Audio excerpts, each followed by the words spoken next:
The White House. As within, so without. As above, so below. Hermes.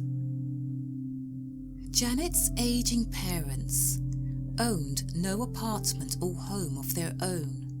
Their modest rent was too high for their small monthly income, and they lacked various simple comforts. Janet reflected over their hard lives and wished she could provide them with some measure of ease to offset so many sacrifices they had made for her benefit. Seeing no way to buy them a home on her small salary, she sadly wondered if there were not some way, some miracle that would enable her to help her parents. One day, Janet saw an announcement of classes taught by this author in New York's Steinway Concert Hall on the subject of fulfilling one's desires. She decided to attend one meeting to see if she found it interesting. I taught the creative process of the mind and explained its function in detail. Janet was glad she came, as she recognized for the first time that if she used her creative faculties properly, she could have whatever she wanted. Following the teaching, she set aside a fixed time of 30 minutes every morning, in which she brought the vision of a lovely white house with rose vines growing around a nice porch, where her parents could sit outside and enjoy the flowers and green lawn. She saw it on a large corner lot and noticed the white garage in the back garden. Janet, who now attended every meeting, learned from my instruction that she should not visualize the house as in a distant city, but rather bring the city around her presence. Forgetting where she actually sat in her silent time, she imagined her surroundings to be the city of her parents, and that her own home was toward the south. In her mind, she was situated in the center of the action. As Neville Goddard explained so marvelously in his book Resurrection, one should never project oneself elsewhere, rather bring elsewhere here. And Janet did this in a spirited mood of joy and delight. Bringing her parents' faces before her, she heard them announce their great pleasure at her gift of the house. They loved the large corner lot and the spacious white porch with its climbing pink roses. She imagined again and again that she saw and heard the other family members stating their pleasure over their parents' new home.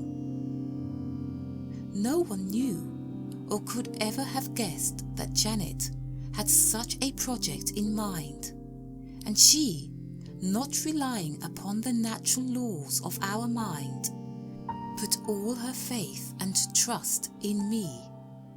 She could not understand how her attitude and practice could possibly provide the money to purchase the house, but she committed to this mental project her very best and faithful efforts.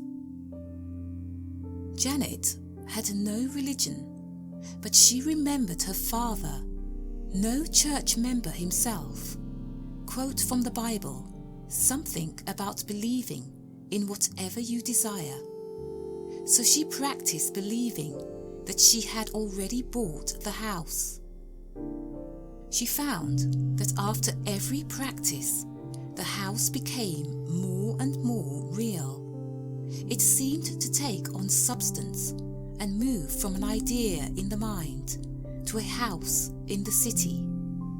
She was fascinated by her growing confidence in the matter and now believed that just such a house actually existed. So every morning, she strengthened her mental blueprint by actually experiencing all the sensations that would naturally accompany her dream come true. After 2 weeks, she recognized that her vision grew more objective and she could see the white house in her mind's eye. Details of the house began to take form, and she could see and feel them becoming more and more a reality. One day, Janet's office manager announced that she was retiring and asked if she would like to be recommended as her replacement.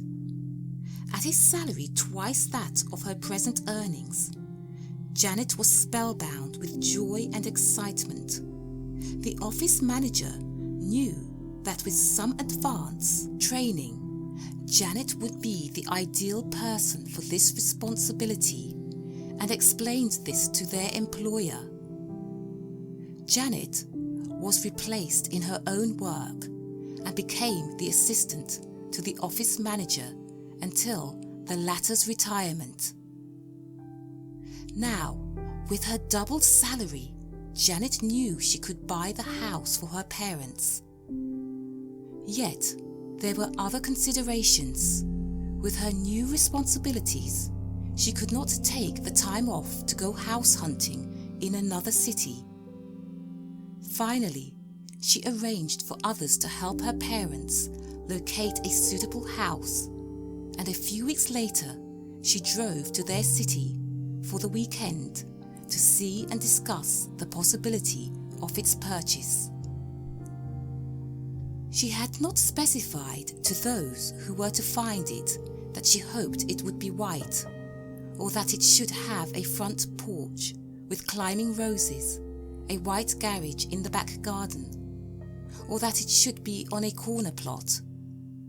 But to her great astonishment, when they went to look at the house, it had precisely those features. All agreed that it was well worth the price, and the papers were prepared for her signature. A few weeks later, she returned to the house, found her parents nicely settled, and celebrated the completion of her subjective mental blueprint, having crystallized into objective fact. Every idea carries its own solution. We can seldom see how something will work out, but if we begin by assuming that it is already complete and resolved, the means will present themselves. Belief creates its verification in fact. William James. End of this chapter.